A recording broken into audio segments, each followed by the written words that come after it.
Assalamualaikum warahmatullahi wabarakatuh. Alhamdulillah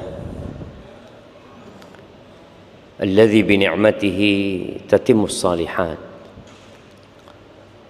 Segala puji bagi Allah Jalla Jalaluh yang karena nikmatnya kebaikan-kebaikan jadi sempurna, yang karena rahmatnya niat-niat baik hamba dapat terlaksana. Allahumma salli wa sallim ala abdika wa rasulika Sayyidina wa maulana Muhammadin wa ala alihi wa ashabihi ajma'in, amma ba'd. Ahibati fillah,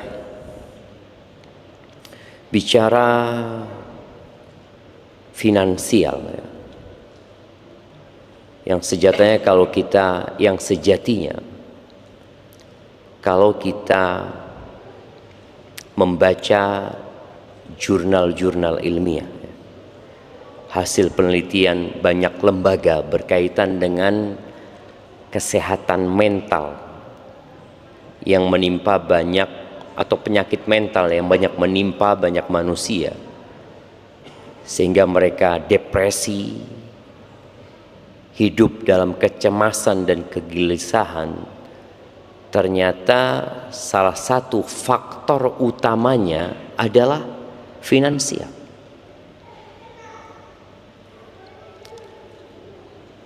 Bukan karena nggak punya uang, tapi karena tidak bisa memanage dan mengatur keuangan yang dimilikinya. Orang punya penghasilan 2 juta, tapi dia ingin seperti orang yang penghasilannya 10 juta. Apa yang dilakukan? Ngutang. Melihat kawannya ganti HP, wajar dia ganti HP. Dia punya penghasilan yang cukup untuk ganti HP tiap 2 bulan, anggap. Ini orang punya penghasilan, kalau dikumpulkan setahun nggak cukup untuk membeli HP tersebut sebenarnya. Makanya para ulama menyebutkan dalam urusan keuangan ini ada 2 hal yang dibutuhkan. Mereka menyebutkan liidaratil amwal, untuk mengatur keuangan itu butuh iradah wa dirayah. Dibutuhkan apa? Iradah wa dirayah. Iradah itu adalah dibutuhkan kemauan. Antum memang mau mengatur keuangan atau tidak. Yang kedua dibutuhkan dirayah. Dirayah itu dibutuhkan ilmu. Kalau punya kemauan tapi tidak punya ilmu yang cukup dalam mengatur ekonomi keluarga, maka berantakan. Sebaliknya, kalau punya ilmu tapi nggak punya kemauan, ya sama aja.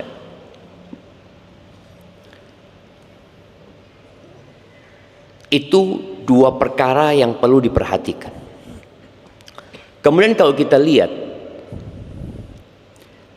dalam mengelola keuangan, itu ada 4 yang disebutkan oleh para ahli, para ilmuwan dalam masalah ekonomi Islam. Harta itu dinafkahkan, yakni dikeluarkan. Itu yang pertama. Atau harta itu disimpan. Yang bahasa Arabnya apa? Menyimpan. Al-iddikhar. Ya, menyimpan. Yang ketiga, mengembangkan harta itu. Bahasa Arabnya mungkin ya al-istithmar wa tanmiyah, ya. Mengembangkan bagaimana harta yang dimiliki bisa berkembang. Kalau yang pertama mengeluarkan, ya untuk kebutuhan, kayak untuk kemauan. Yang kedua adalah menyimpan harta itu. Yang ketiga mengembangkan. Yang keempat mensodakohkan dalam jalan-jalan kebaikan. Kebanyakan manusia itu yang kemudian depresi, dia fokus di yang pertama, fokus membelanjakan uangnya, dapat dibelanjakan, lah dia simpan, wala dia kembangkan, wala dia sodakohkan. Pokoknya dapat duit dimakan. Dalam urusan makan saja Allah membuat sebuah aturan, kulu washrabu wala tusrifu. Makanlah dan minum, ini kebutuhannya. Kita nggak bicara pakaian sih. Kita bicara sebuah kebutuhan yang mau tidak mau manusia harus melakukannya, yaitu makan dan minum. Jadi kalau kita bicara kerja, cari duit buat apa sekarang? Buat makan lah. Makanya sampai ada istilah mencari sepiring nasi. Itu sebuah istilah paten sudah. Nggak ada ceritanya saya bekerja untuk dapat pakaian. Sampai teman-teman yang merantau ke negeri seberang, dia bicara saya merantau untuk mencari sesuap nasi, sepiring nasi, padahal bohong. Dia ingin punya rumah. Kalau sepiring nasi nggak perlu merantau. Sisanya buat umroh katanya. Enggak. Jadi tetap kebutuhan inti manusia ketika bekerja adalah kebutuhan perutnya. Dan Allah membuat aturan. Kulu washrabu wala tusrifu. Makan dan minumlah, jangan berlebih-lebihan. Jadi ada larangan berlebih-lebihan dan ada larangan tabdzir. Wala tubadzir tabdzira. Innal mubadzirina kanu ikhwanas syayatin. Orang-orang yang mubadzir itu saudaranya syaitan. Sebagian ulama menyamakan antara al-israf wa tabdzir. Sebagian menyamakan antara berlebih-lebihan dengan mubadzir, itu disamakan. Tapi pendapat yang lebih kuat enggak, dua hal ini berbeda. Yang namanya berlebih-lebihan itu dia membelanjakan hartanya dalam sesuatu yang halal tapi berlebihan. Halal tapi lebih. Kalau tabdzir itu membelanjakan harta dalam keharaman. Walaupun sedikit itu mubadzir. Orang merokok itu berlebih-lebihan apa mubadzir?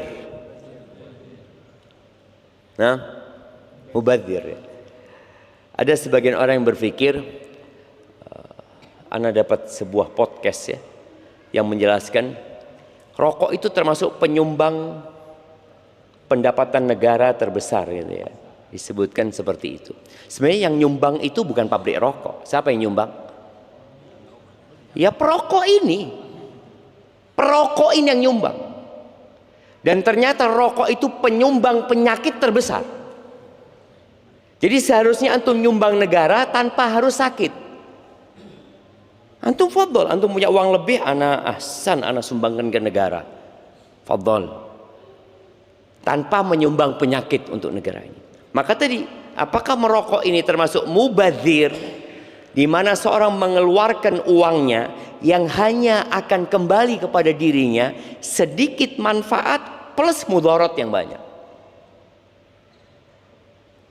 Jadi membelanjakan harta itu yang urusannya makan aja ada aturannya, tidak boleh berlebih-lebihan. Dan ternyata kalau kita ngelihat kebanyakan masalah finansial di keluarga ini karena memang tidak bisa memanage uang yang didapat. Baru dapat uang sedikit, nah ini mahasiswa nih, mahasiswa. Masa dengan belanja makanan matang lebih murah mana? Masa. Tapi mahasiswa males. Ana hampir tiap hari yang melihat mahasiswa itu belanja di Lantaburi sana.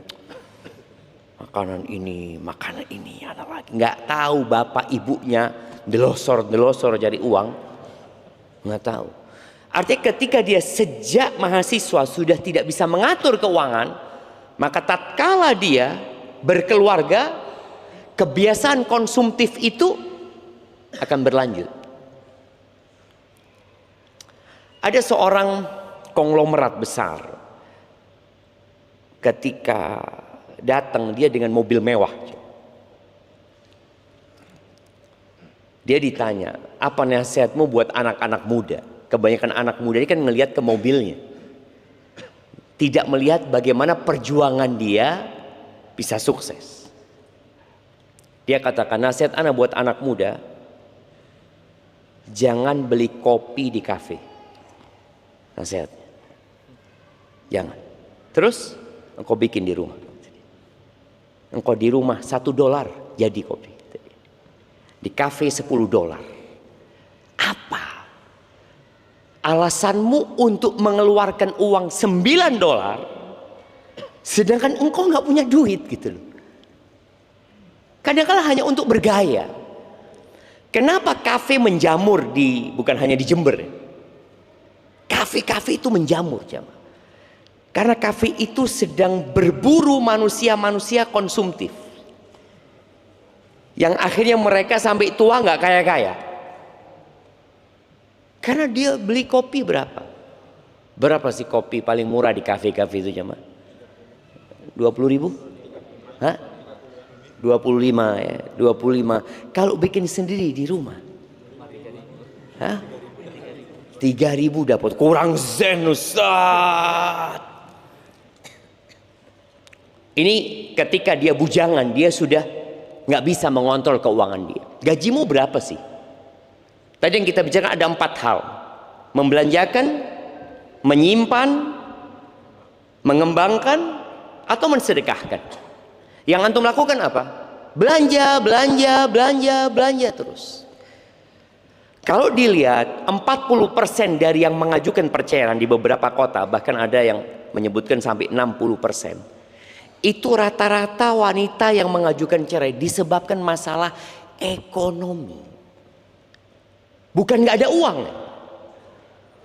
tapi uang itu habis. Yang kalau dilihat habisnya kemana, kadang-kadang nggak tahu kemana habisnya ya. Ternyata dia yang tidak bisa memanage keuangan itu. Ahibati fillah, Rasul sallallahu alaihi wasallam di dalam sebuah hadis riwayatkan Abu Dawud dan Nasai, beliau itu berlindung dari depresi dan berlindung dari utang. Ternyata dua perkara ini memiliki keterkaitan. Sedangkan gaya hidup masa kini itu menyuruh orang untuk berhutang, memotivasi.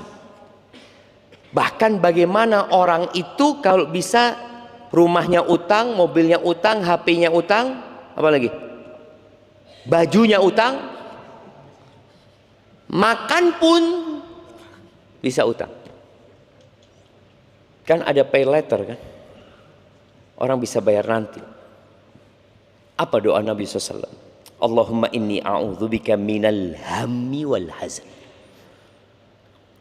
Beliau mengatakan, ya Allah, aku berlindung kepadamu dari kesedihan dan kegalauan.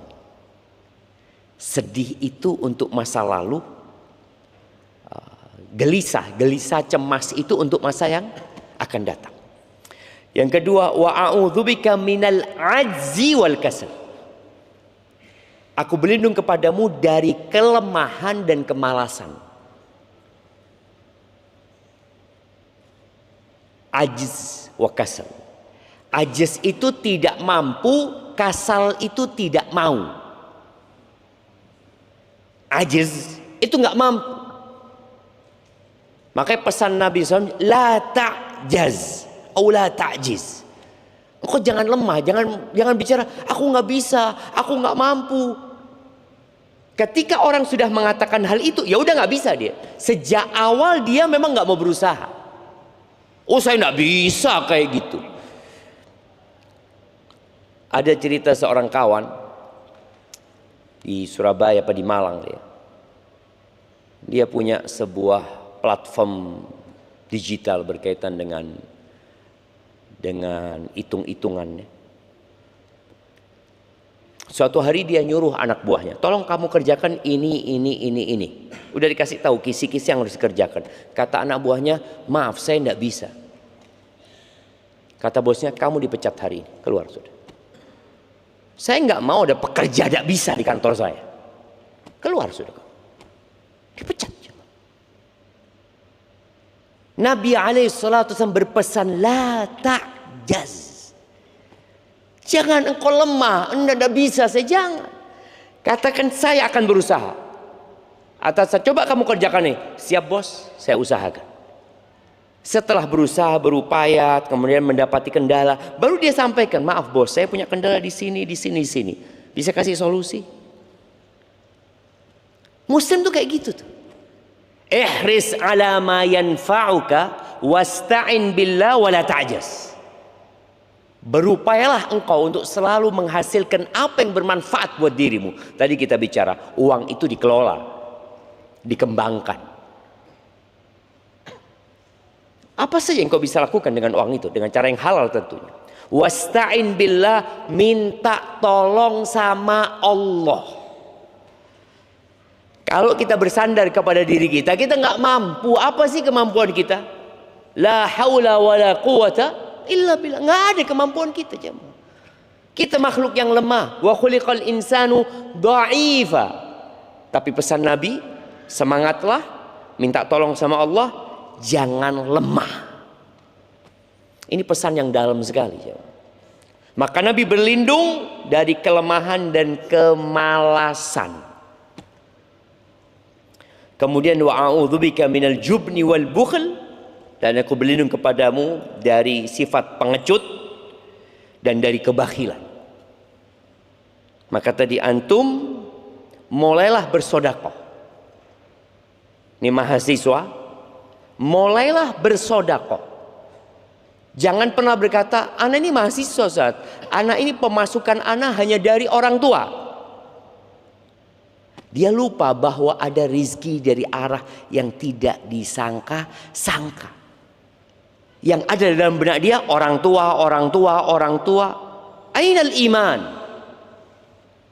Wa may yattaqillaha yaj'al lahu makhrajan wa yarzuqhu min haitsu la yahtasib. Barang siapa bertakwa kepada Allah, niscaya Allah akan kasih solusi untuk semua masalah dia dan kasih rizki dari arah yang tidak disangka-sangka.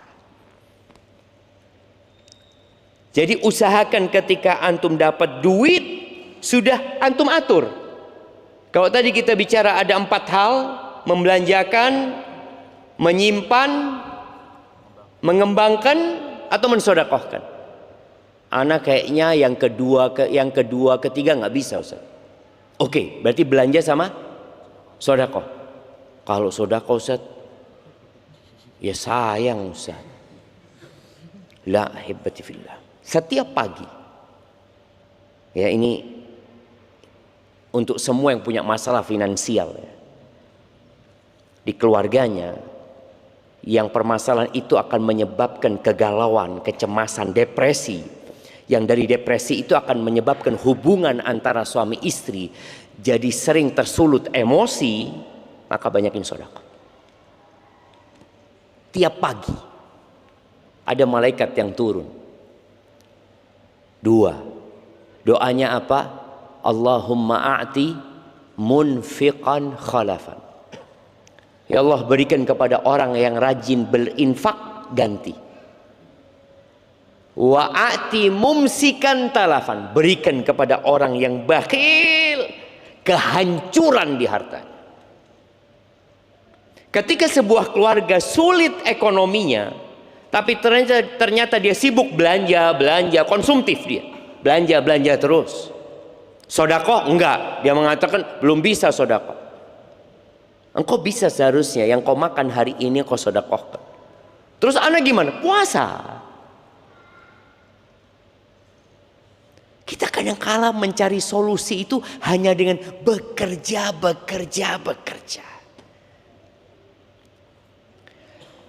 Jadi ingat, Nabi SAW berlindung dari kebakhilan. Karena kebakhilan ini juga orang yang bakhil biasanya akan depresi. Karena dia takut uangnya habis. Nanti bagaimana kalau uangnya habis padahal Allah janji akan kasih ganti. Kemudian yang terakhir, beliau berlindung dari min ghalabatid dain wa qahrir rijal. Dari terlilit hutang dan ditindas oleh debt collector. Ditindas oleh laki-laki. Beliau berlindung dari itu. Jadi memang masalah keuangan, masalah finansial itu masalah yang dahsyat sekali.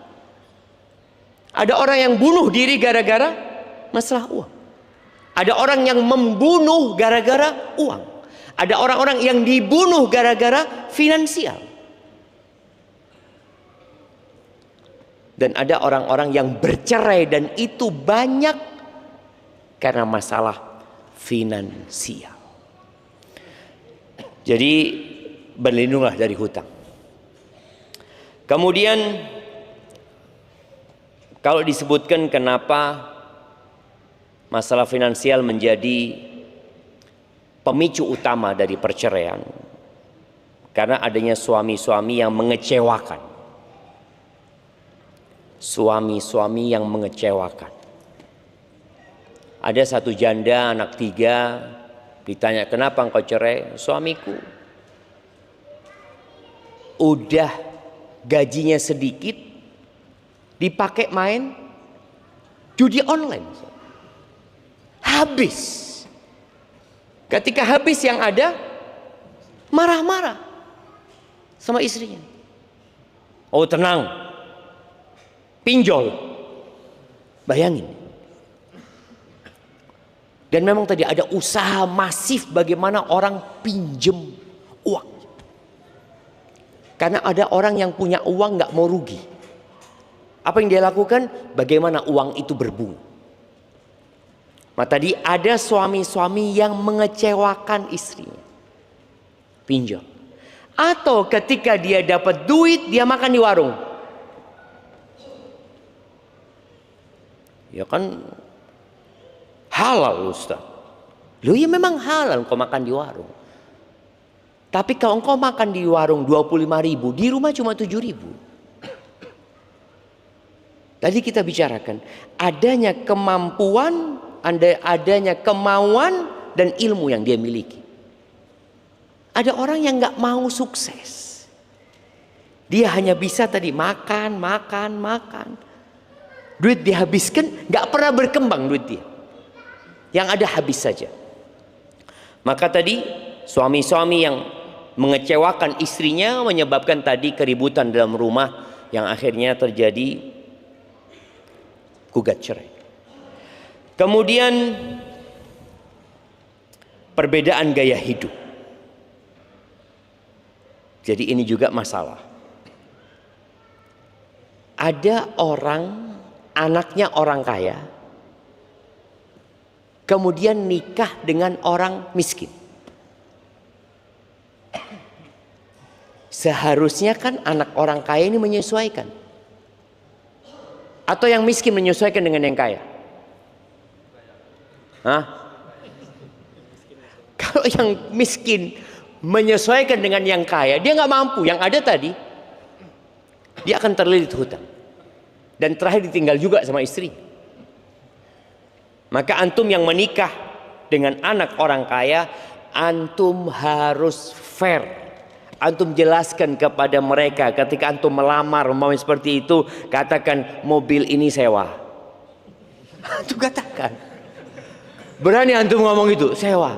Karena supaya nggak dikira, mobilnya Zenik, Insya Allah. Karena nggak tahu sewa dia. Ketika dia tidak menjelaskan itu, pihak keluarga perempuan menerima dengan bayangan akan hidup senang putri. Tapi ternyata sarapan telur ceplok. Wallah nikmat telur ceplok itu jemaah. Asalkan antum tidak memandang yang sarapannya sarang burung. Iya. Telur sama nasi itu anget-anget ya. Kasih kecap dikit sama bawang goreng. Aduh zen. Tapi kenapa jadi tidak zen? Karena antum memandang kepada yang sebelumnya. Ini anaknya orang kaya, telur sama ceplok. Dia apa? Anak biasa sarapan itu, masa sarapan steak ya mah? Makan malam lah steak ya mah. Apa sarapan yang mahal-mahal itu ya mah? Nggak tahu lah, mungkin yang mahal-mahal ada. Anak biasanya salmon setengah mateng. Oh, di sini iwak water ya mah. Tapi tadi gaya hidup yang berbeda. Makanya kenapa menikah itu harus kufu ya? Supaya tidak terjadi keributan, supaya pasangan hidup antum menerima anak seperti ini gitu. Sehingga ketika istri antum masuk, ini rumah kontrakan, bukan rumah anak. Oke, siap. Dan kamar mandinya nggak ada di sini, numpang di masjid. Umpamanya, lo antum bayangin ya, orang dulu itu rumahnya nggak ada kamar mandinya, jamaah. Lo iya. Anda masih ingat di pondok itu, waktu mondok di Bondoso itu pagi biasanya kita lari ya, setelah lari berenangnya di sungai. Kadangkala kita lari di pematang sawah, itu sering kaki ini terjebak dalam kotoran manusia. Iya, ada orang-orang nggak ada toiletnya. Mungkin di sungai itu ada, seperti itu ada di masyarakat. Makanya ketika orang dari awal sudah mau menerima ini kondisiku, maka ini berdampak, ini juga masalah atau akar permasalahannya ketika seorang memilih pasangan lupa dengan agamanya. Antum nikah sama anak orang kaya, kalau dia qanaah zen, nggak ada urusan. Antum ketika sampaikan kepada dia, anak nggak punya rumah, anak ngontrak rumah. Terus ya, anak gaji UMR. Berapa UMR Jember? 2,4. Iya. 24 deh. Hah? 24. Anak gaji 24. Seperti itu. Terus anak masih ngasih orang tua 700 sebulan. Jadi anak punya uang hanya segitu. Artinya kalau anti mau nerima anak, fadhal. Harapan anak menikah sama anti, rizki anak tambah banyak. Boleh kan? Di antara pembuka pintu rizki adalah menikah umumnya. Jadi ingat, gaya hidup ini perlu disamakan. Kalau enggak, ya sudah akan terjadi keributan ya. Kemudian di antara yang menyebabkan perceraian gara-gara finansial ini, ada pihak ketiga yang ngompori. Boleh jadi pihak ketiga itu mertua. Boleh jadi. Ngomong sama anaknya, nah kesian kona, ayu-ayu kayak gitu, dapat suami udah pas-pasan wajahnya, pas-pasan fulusnya. Akhirnya sang istri akan berontak. Kita lihat bagaimana Nabi Muhammad SAW ya, menjaga rumah tangga putrinya di saat kondisi ekonomi sulit. Fatimah itu menikah dengan Ali bin Abi Thalib wa Aliun miskin. Ali nggak punya apa-apa. Maharnya baju besi, udah dijadikan mahar. Tinggal di rumah sebelahan sama rumahnya Nabi SAW. Anda nggak tahu rumah itu apakah rumahnya Ali, karena rumah itu disebut rumahnya Fatimah memang. Itu rumahnya Fatimah. Artinya sebelum menikah dengan Ali memang tinggal di sana. Tapi wallahu a'lam kalau itu rumah yang membangun Ali bin Abi Thalib radhiyallahu taala. Ali kesian sama istrinya. Istrinya ini putrinya Nabi SAW. Bagaimana kalau dia mau masak roti, Ali tidak bisa beli tepung. Karena harga tepung mahal. Ini tadi kita bicara bagaimana mengelola keuangannya. Ali tahu dia nggak mampu beli tepung. Maka yang dia beli apa? Gandum. Terus siapa yang akan membuat gandum ini menjadi tepung? Istrinya. Karena memang uangnya gak cukup tadi. Sebagian kita enggak. Memang dia beli nasi, engkau beli beras lah seharusnya. Beli lauk, engkau jangan beli lauk, masak lauk gitu. Ali bin Abi Thalib tahu diri dan Fatimah menerima. Jadi Fatimah itu sudah punya anak masih kecil, masih bayi, Hasan. Belum selesai 4 bulan sudah kesundulan, punya hamil lagi Husain ya. Fatimah itu yang giling gandum itu jemaah. Jadi mau makan itu prosesnya panjang.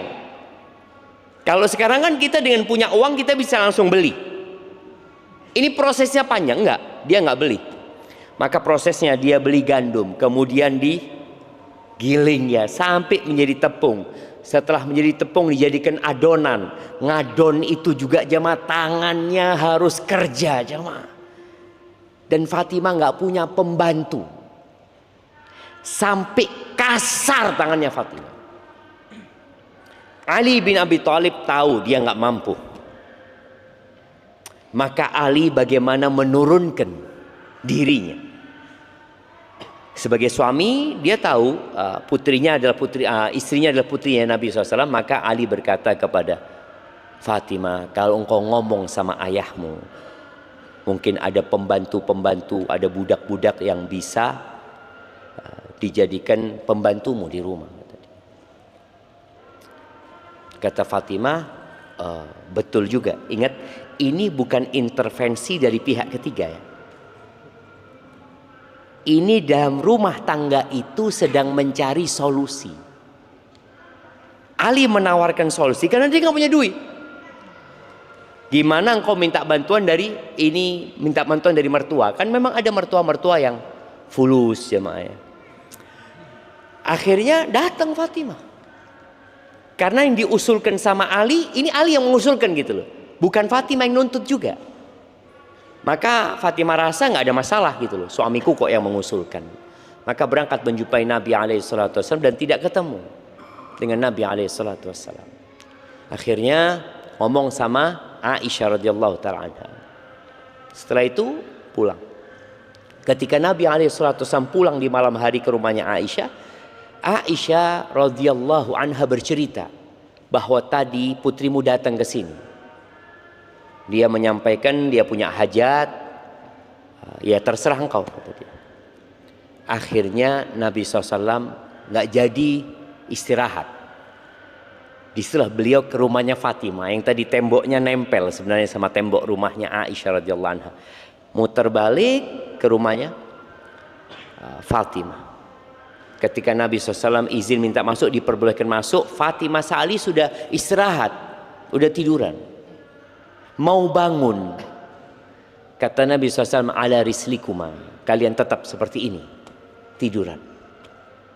Akhirnya Nabi SAW duduk di tengah antara putrinya dan menantunya, duduk bersila.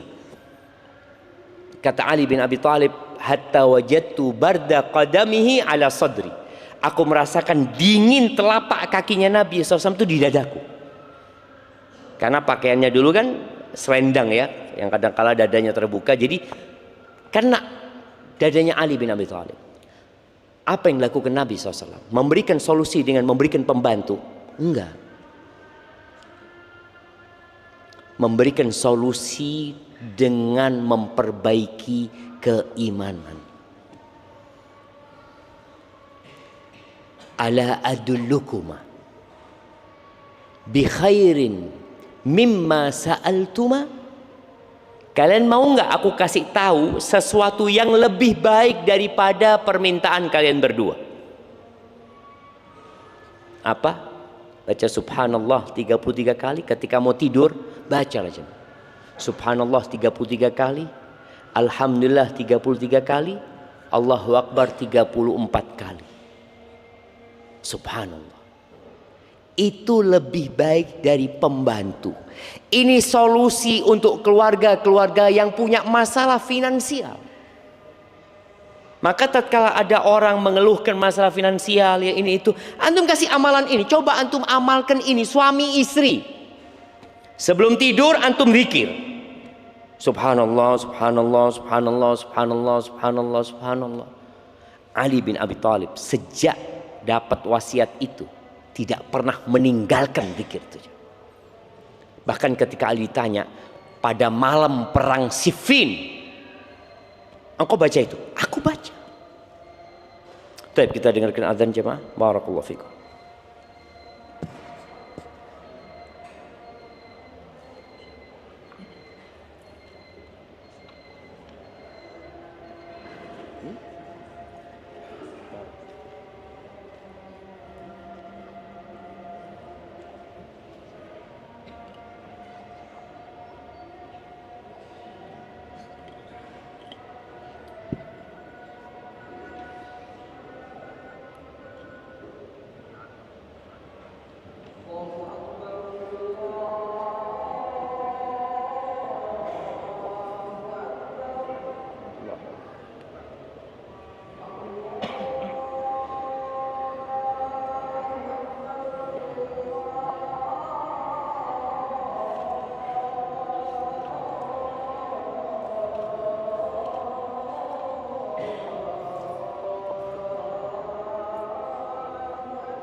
Allahumma salli wa sallim ala nabiyina Muhammad. Jadi tadi jamaah, dalam kondisi ekonomi yang sulit, Ali membaca.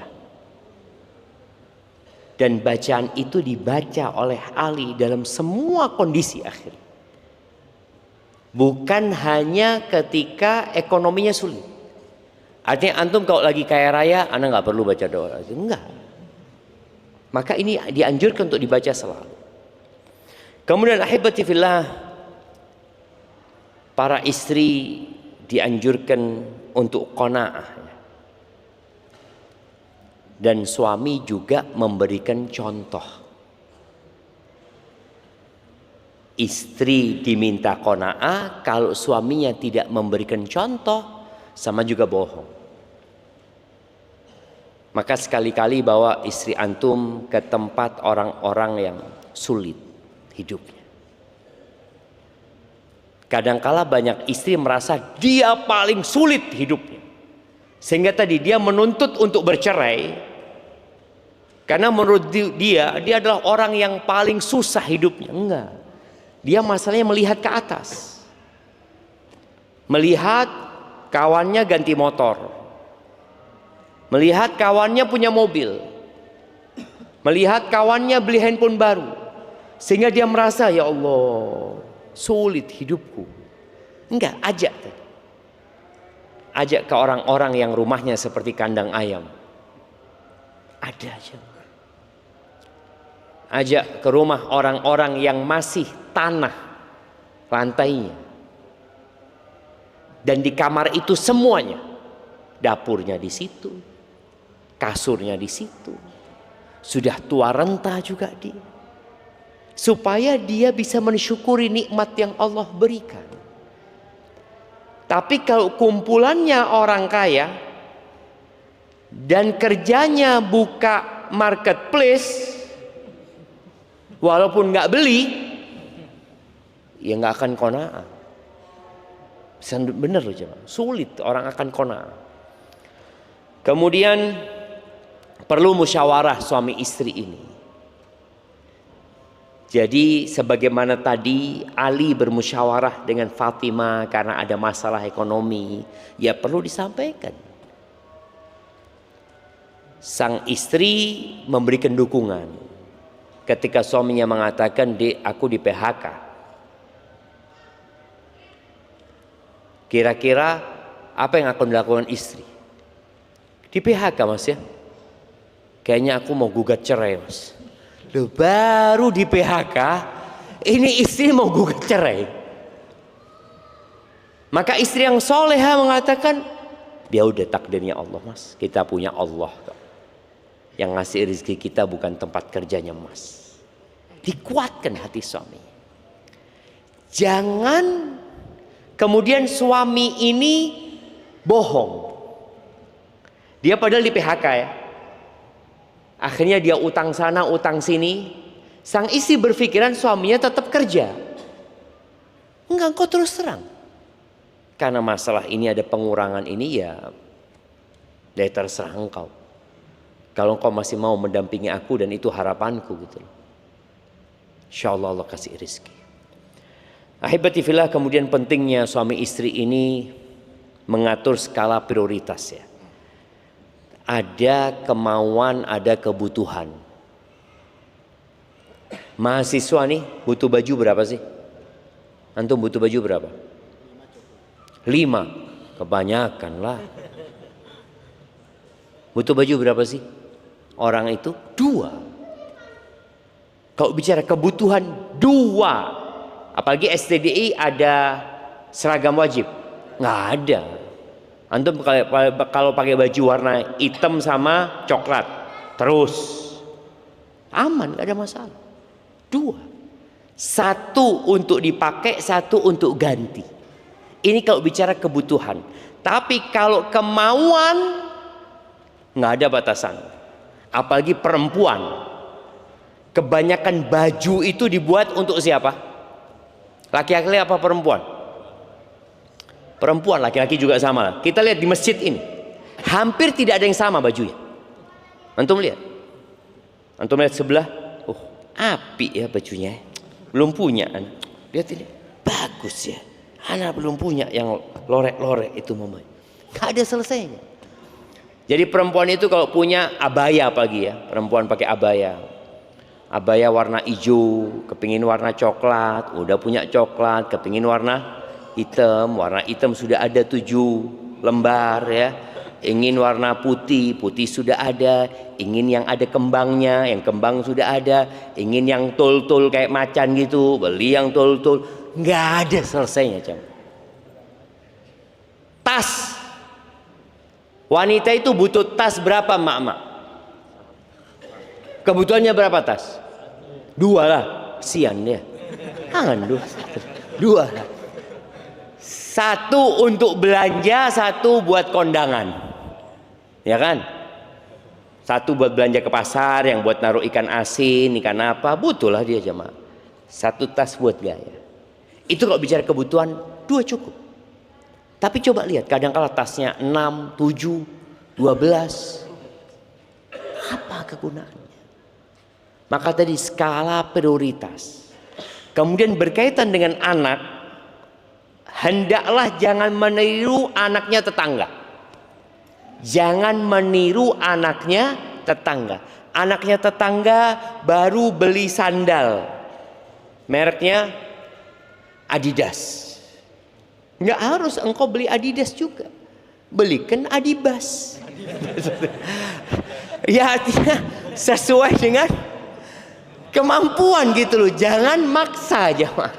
Kan orang kadang kala, kesian anakku kalah sama anaknya tetangga. Jangan. Karena nanti engkau akan terlilit hutang, padahal Nabi SAW berlindung dari hutang. Jangan berhutang kecuali kondisi darurat. Sebagian orang berpikir utang itu pemasukan. Alhamdulillah saya punya pemasukan baru. Apa? Utang. Tidak ada jemaah. Utang itu bukan pemasukan. Utang itu sebuah kecemasan. Orang bawa motor baru datang, baru motor antum. Iya, balak motor ini. Balak dia ngomong. Iya, hanya mengikuti kemauan. Padahal motor dia masih bisa dipakai. Kemudian yang terakhir jamaah, doa. Tawakal dan doa. Sudah kondisi antum memang seperti itu, Allah kan memang bagi-bagi rizki nggak sama. Tapi kalau orang itu dikasih sehat sama Allah, dikasih aman sama Allah, indahu qutu yaumihi, dia punya yang dia makan hari itu. Makanan hari itu saja. Apa kata Nabi SAW? Faka'annama hizat lahud dunya bihadafiri.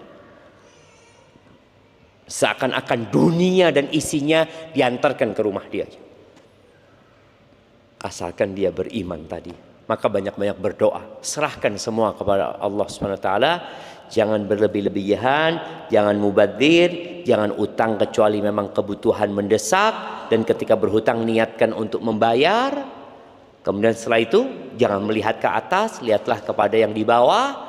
Dan ketika engkau memang nggak ada yang bisa dimakan, ya puasa sunnah. Nabi SAW kadang-kala ke rumah istrinya tanya, ada yang bisa dimakan? Nggak ada. Apa kata Nabi SAW? Idzan ana shaim. Kalau gitu hari ini aku puasa. Selesai. Nggak ada masalah. Loh, nanti berbuka apa? Loh, kalau umurku sampai berbuka, insya Allah ada rizki. Itulah imannya. Tidak panik, tidak cemas, tidak bingung. Alal aqili an la yaghtam. Orang yang berakal sehat itu nggak boleh dia cemas, nggak boleh dia gundah gulana. Kenapa? Fa innal ghamma la yanfa. Kecemasan itu nggak ada gunanya. Kecuali antum galau cemas, tahu-tahu fulus datang. Alhamdulillah. Ya silahkan cemas terus antum, nggak ada masalah. Itu mungkin dapat Anda sampaikan. Semoga masalah ekonomi ini tidak menjadi masalah perceraian lagi. Masalah finansial ini tidak menjadi penyebab kecemasan. Karena orang kalau sudah punya iman, semuanya selesai. Allah akan selesaikan. Barakallahu fikum. Nah,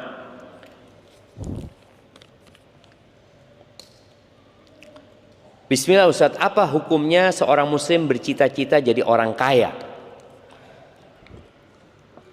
Coba angkat tangan yang cita-citanya mau jadi orang miskin. Nah, ada yang cita-citanya jadi orang miskin. Saya Ustaz sudah punya niat, nanti kalau besar saya mau jadi orang miskin. Gak ada jemaah. Sudah ditumbuhkan di hati manusia kecintaan kepada kekayaan. Jadi kalau bicara apa hukumnya, boleh. Nabi alaihi salatu wasallam mengatakan la ba'sa bil ghina. Nggak apa-apa jadi orang kaya itu nggak apa-apa. Tapi syaratnya bertakwa. Soalnya kalau antum kaya nggak bertakwa maksiat. Pasti. Orang kalau kaya nggak bertakwa, kekayaan itu punya efek samping buruk.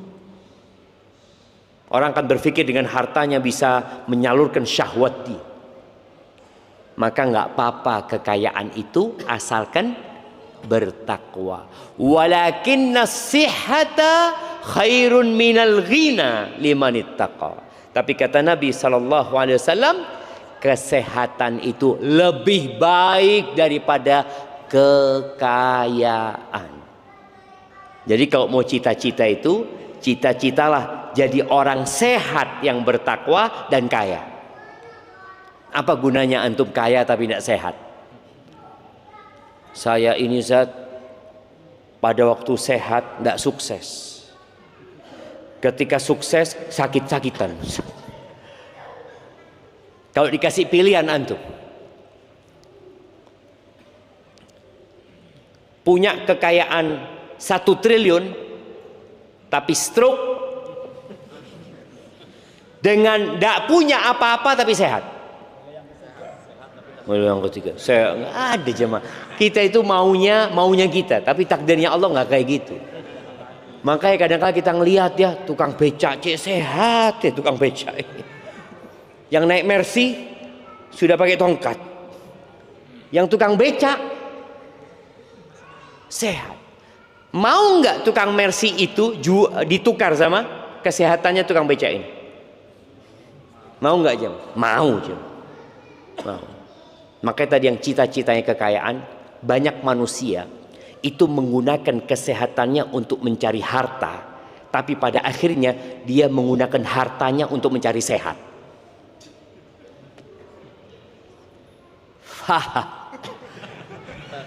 Jadi ketika sehat cari harta, yang sudah banyak hartanya cari sehat.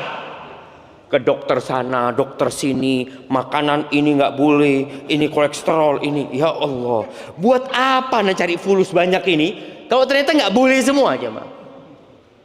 Maka tadi tolong hargain kesehatan, nikmat sehat itu syukuri, jangan diforsir tubuh kita untuk mencari harta, lupa bahwa nikmat sehat itu jauh lebih dahsyat daripada harta.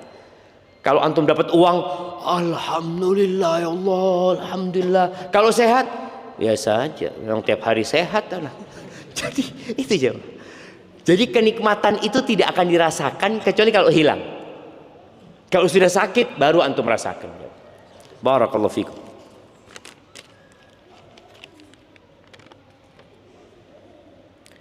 Ustaz, bagaimana dengan semua suami, yang semua uangnya dikasihkan ke istri, lalu si suami tidak pegang uang sama sekali, kalau pengen beli-beli selalu minta istri, apakah aku istri yang tidak perhatian soal finansial suami? Apakah tunggu jemaah, kok nggak paham ini? Apakah aku istri yang tidak perhatian soal finansial suami? Apa gitu? Coba apa ini? Nah, apakah aku istri yang tak perhatian soal finansial? Apakah aku istri yang tidak perhatian dengan finansial suami?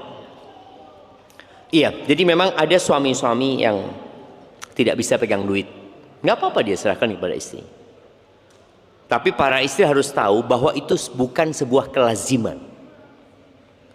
Karena kadangkala istri membandingkan dirinya dengan tetangga. Mas, tetangga itu uangnya semua dikasihkan ke istri. Antum, kewajiban suami adalah mencukupi nafkah istri. Kalau sudah dicukupi, selesai tugasnya suami. Kalau ada suami yang memang tidak bisa memegang duit lalu dia serahkan kepada istri, nggak apa-apa. Tapi tolong para suami ya, engkau juga punya kewajiban kepada orang tuamu. Jadi kalau sampai engkau ngasih orang tua, istri harus tahu.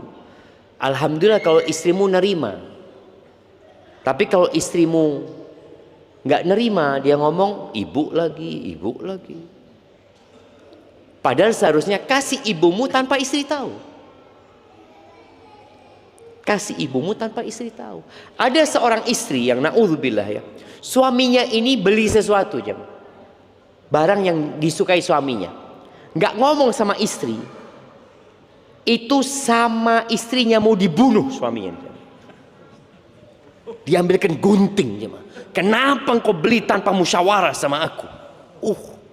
Siapa yang kepala rumah tangga? Ini yang harus difahami jam.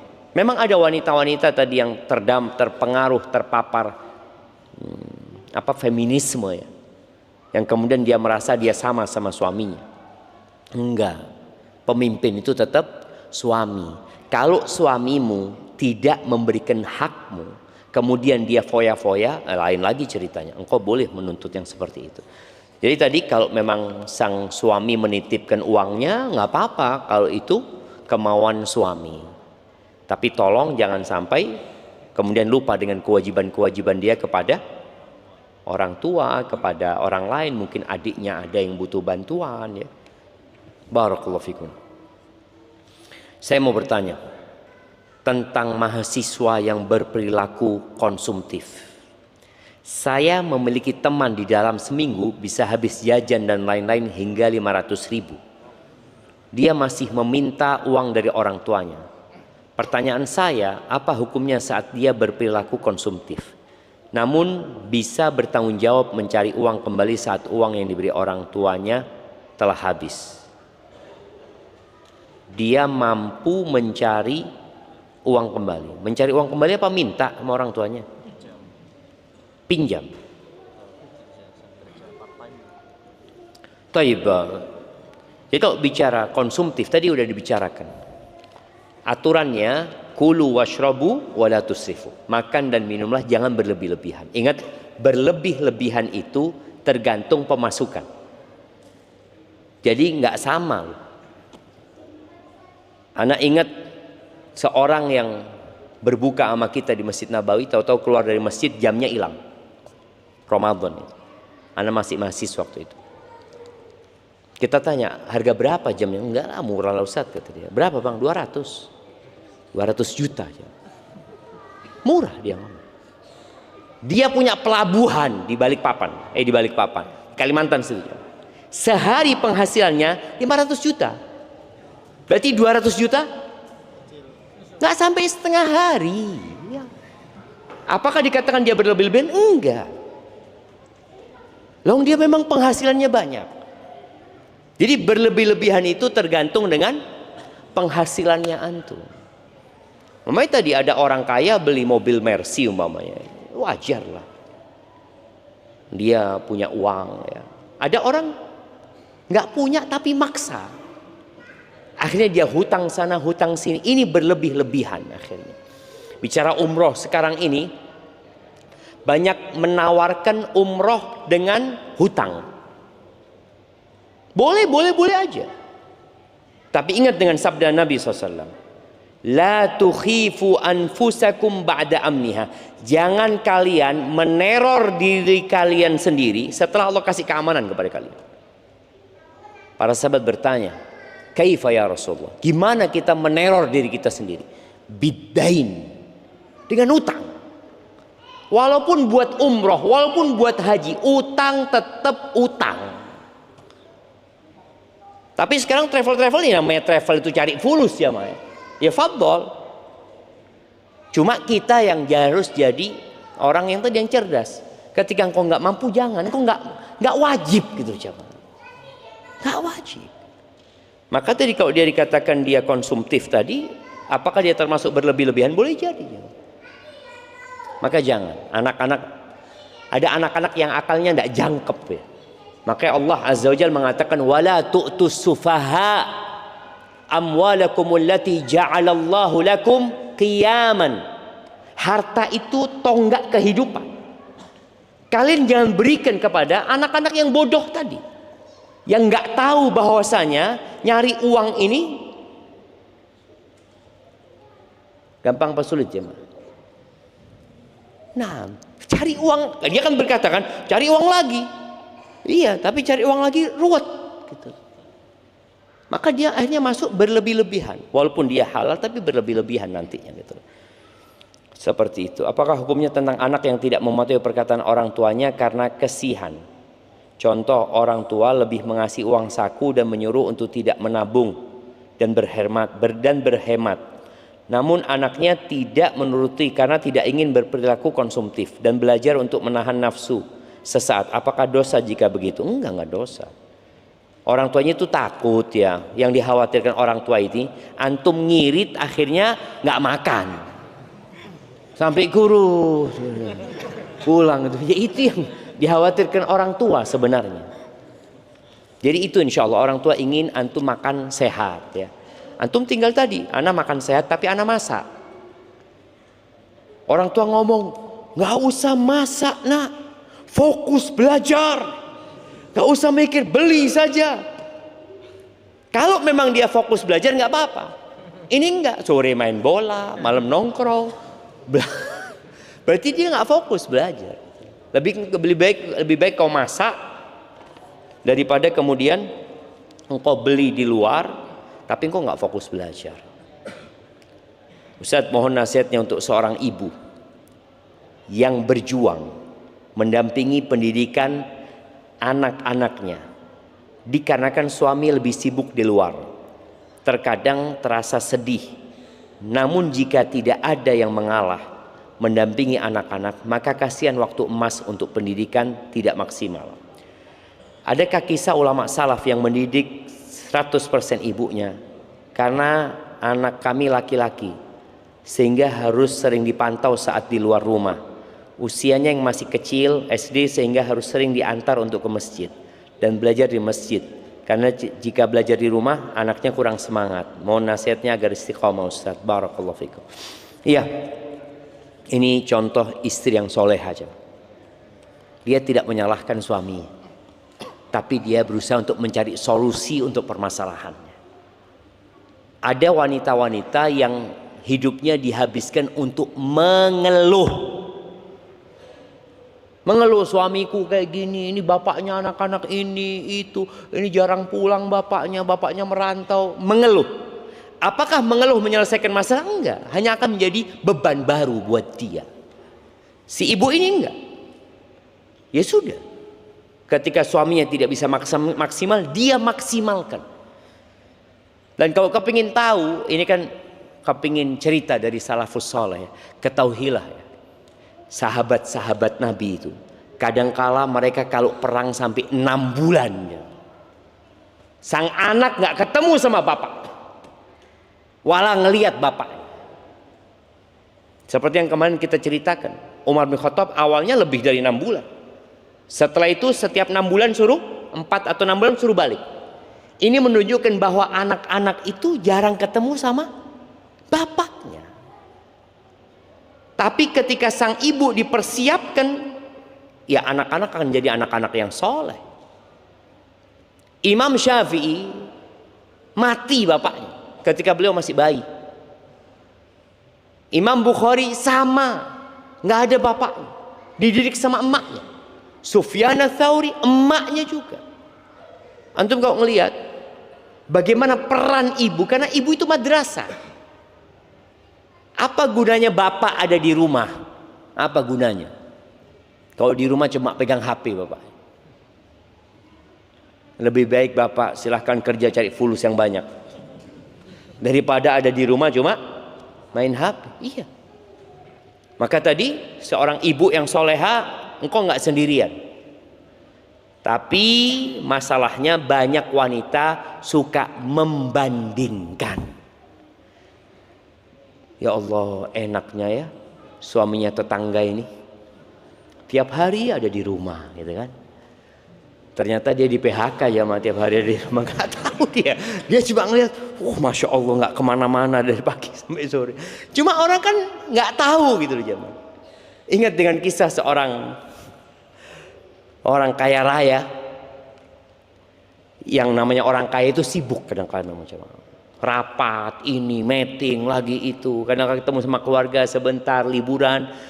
Akhirnya istrinya ngomong, bang, tuh lihat bang, suaminya tetangga bang, ya Allah selalu ada di rumahnya bang. Tetangga yang mana? Itu yang depan rumah, kata dia. Oke siap, kata dia. Ditelepon sama suaminya, tetangganya, dipanggil ke kantornya, dikasih pekerjaan untuk kirim sana kirim sini, nggak pernah pulang jemaah. Akhirnya tanyalah suami, gimana suaminya tetangga? Kata dia, nggak tahu bang, jarang pulang sekarang. Ternyata suaminya yang mempekerjakan dia itu di rumah karena nggak ada kerjaan tadi. Kalau ditawari kerjaan fulus ya mau dia. Siapa yang nggak mau sama fulus ya? Maka tadi jangan suka membandingkan suamimu dengan suami. Ya udah. Dan Allah memberikan ujian kepada setiap manusia sesuai dengan kemampuan. Kalau ada wanita-wanita yang suaminya selalu ada, berarti memang dia butuh sama suami untuk membesarkan anak-anak. Tapi kalau ada wanita-wanita yang ditinggal suaminya, dia tetap bisa bekerja, mendidik anak-anaknya, memang dia kemampuannya itu. Tapi pertanyaan terakhir jemaah, waduh panjang sekali pertanyaan terakhir. Ana menikah sekitar hampir 5 tahun, janda dan duda. Tapi kami berjauhan, beda kabupaten. Suami tinggal bersama ibu dan adiknya dengan alasan bakti kepada orang tua. Awal pernikahan sudah perjanjian suami mau ikut tinggal bersama Ana. Karena Ana bekerja untuk biaya anak-anak. Suami belum bisa memberikan nafkah yang layak. Di bawah UMK Jember. Di sisi lain ada masalah. Suami selain belum bisa memberi nafkah layak, juga tidak memberikan nafkah batin. Ditambah masalah dengan adanya namimah dari mak comblang kami yang seorang janda.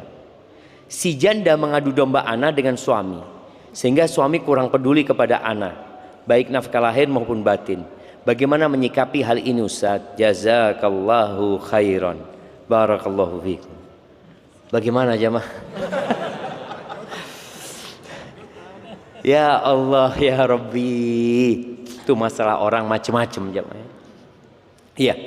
Nasihat Ana, ada hal-hal yang bisa diputuskan dengan musyawarah.